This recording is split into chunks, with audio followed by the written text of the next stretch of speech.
afternoon, everybody. Welcome again to another installment of American history. Things we do not know, history we may not be for sure of. Today's lesson will dive into the Wilmington, North Carolina successful coup attempt of America. What is a coup? A coup is when a group of people want to overthrow the terms of the government. For example, November 6th of 2021, when they said the insurrection happened at the Capitol building. This historical moment goes into a successful coup attempt that actually happened that most people do not know about. Let's dive into my sources first. Professor Kenneth Jenkins, Vox Media, CBS, and the New York Post are how I got generally most of my information. That's how I got my sourcing, and that's how I do my research. I want to throw that out there because somebody asked me last time. Wilmington, North Carolina, around 1898 was probably the largest black population in the South at that time, one of the larger ones. These were, during the Reconstruction era, posted a little bit. These blacks in these locations were doctors, entrepreneurs, lawyers, more higher end income steals coming out of that, service in different areas of the South.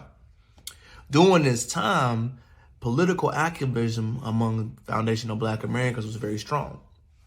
One thing that was very good was that many blacks began to get on dockets as Republican tickets and began to get elected. This is a powerful ploy, especially in the town of Wilmington, North Carolina, because at the time when the whole government was white, they had 4 active leaders get voted in and began to get an election cycle. Everyone at that time could not read. So one of the ways that back in the days, the white people would get other whites angry about what was going on, they would draw a lot of pictures of them. You know, it's kind of crazy when you think about it, but looking back at history, everybody wasn't educated or couldn't read enough. So they would draw political pictures of what was going on. That's when you begin to see the misleading headlines of the monkey eating a white woman or the racial undertones of visual images back in the day. That's why political cartoons were so big. I wanted to break down the difference before we keep going between a riot and a massacre. Quoted from my source from Webster, a riot is a tumultuous disturbance of a political peace with 3 or more persons assembled with a common interest. So riotous does not mean violence all the time. The riot can mean when somebody has an issue, when something violent, or you're going to get a strong point across. You can riot the Capitol and destroy property, but not necessarily hurt people. A massacre is an act or an instance of killing several, usually helpless or unresisting human beings under the circumstances underneath their own, not their will. So basically, you're killing people out of nowhere. So you're so violent and you're so full of rage and you're full of emotion that you begin to kill people that had nothing to do with the situation. I want to know the difference between the two. That is very important whenever you hear that. I also want to go into something else as well. Protests and insurrections are also words that we hear all the time, and let's break them down. A protest is when you make a strong objection. A formal objection, especially by one group onto another. An insurrection is an organized opposition to authority, a mutiny, or a rebellion. Make sure you know your words. Words are powerful and each have meaning. Let's keep going. Back in those history, I'm going back to the cartoon caricatures of the people. You will notice a harsh undertone whenever they speak during that time. I'll have some clippings to show up what they mean. Any clipping will always use hungry, desired, violently, strongly, harshly, overwhelmingly. They targeting a specific audience. Why is that meaningful? You must learn that words have meaning and each one has a certain saying of what they're saying. What I mean by that is that before this insurrection, this massacre happened with these people, they saw the successfulness of the foundation of black Americans in that area. Mind you, these were not widely educated people who began to develop themselves in the community and build a strong political force to make things happen that were favorable for them. The whites could not do anything primarily in that area because they seen them uprising so quickly. So the media at that time began to draw news clippings of those in that area to stir up unrest. Unrest, meaning that everyone had an issue and the battles started to occur. White supremacy in North Carolina happened over time. It began to boil over time. It wasn't like a quick fire spurt moment.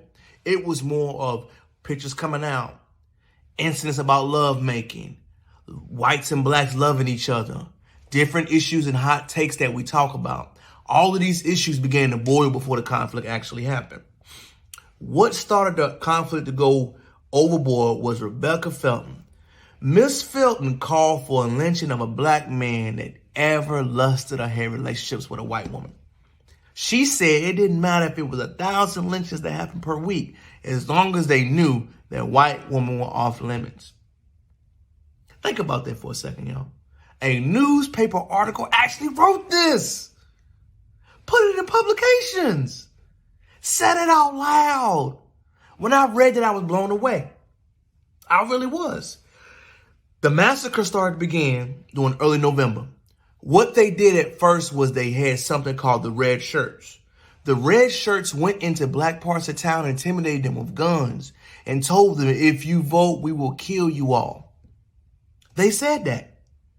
The blacks in the area still refused and went to vote. Now, the voter turnout was lower than usual, but to disturb, blunt, and make sure that they did not have any more prosperous aspirations, they started to kill innocent people.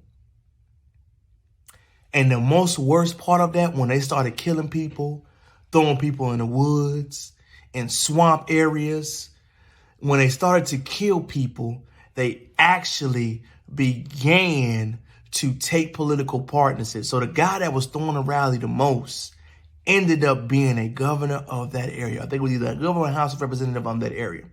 So the gentleman that started the coup, started killing the people, was then voted into political power. So when you look at that timeline of events, that was actually a successful coup attempt in American history.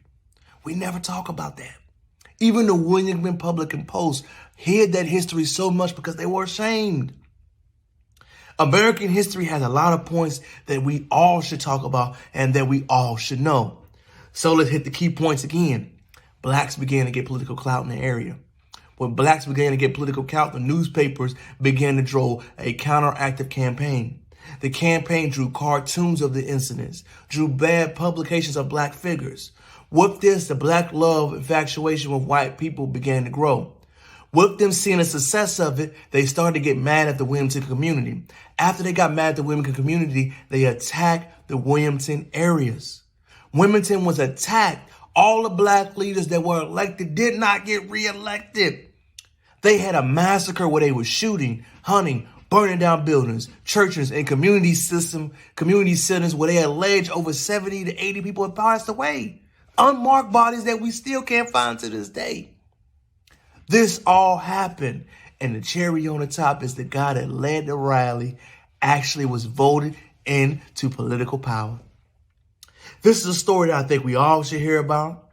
And one final keynote point that I think is more powerful. After that innocence, when the blacks flew away from Wilmington, North Carolina, we have never saw a black person reelected almost 90 years later in a political office, and it was a black woman. That's a little bit more of American history that we should all know, that we should all talk about, and we should all discuss. I think these are very important points, especially when you're having a conversation openly. History is a beautiful thing. I think we should all take advantage of it and begin to learn. Thank you guys for another edition of me. Continue to like, comment, and subscribe. I'm going to continue to crank these videos out as I continue to do my research. I'm a doctoral student down in Houston, and I think our history is simply amazing. I appreciate you for turning in with me and watch my channel grow as I continue to build. Peace.